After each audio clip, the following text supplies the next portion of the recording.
Next topic, that I'm going to roll to Richard about is flood insurance, and what you're seeing, in that regard. It sounds like there's some discussion of a new, a new legislative relief plan, that the House and Senate can agree on. What's the latest with what's going on with flood insurance? Well, there's always a lot of discussions going on, but it seems like they can never really, truthfully, get past the discussion point. There was a big article that came out in December that talked about how the Florida House and Senate had agreed on a resolution for the flood insurance, that they were going to scale it back and give us a 2-year break on the increases, but it never really got past that point. All they did was agree on something, but they never really put anything into action. So, again, there's a lot of discussions. I don't want to give anybody any false hope out there. We've got a couple of ideas being floated around that are going to be put up again for discussion within the next couple of weeks. Some of them include rolling it back again for 2 years, just as they had discussed before. They're also talking about an assessment fee, kind of like what Citizens does. Let's go back to the old rates, and we're just going to charge some assessment fees on there, and we're going to put that aside in a fund.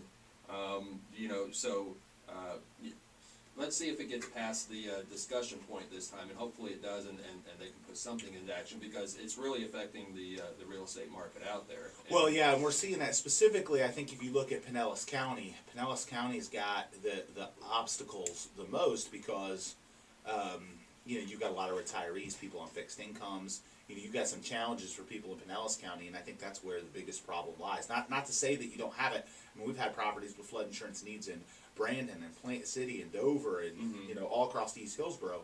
But where you see the most impact and where you see the most dramatic rises has been Pinellas. Right, exactly.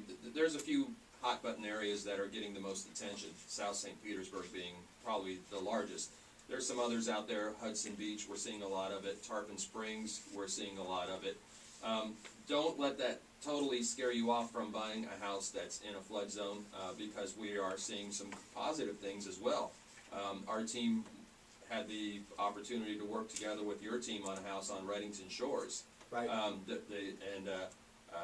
Nice, big, beautiful, luxury type home, and I think the flood insurance wound up being somewhere around $450, $500 right, a year. because it depends on the elevation, and again, we'll have people say, well, here's my flood policy, send it to the buyer, and that doesn't matter. No. Today it's all about the elevation, and that's the important part, that if you're a homeowner out there and you're selling a property that could be in one of those flood zones, definitely take a look at the elevation certificate, have it for your realtor, provide it up front.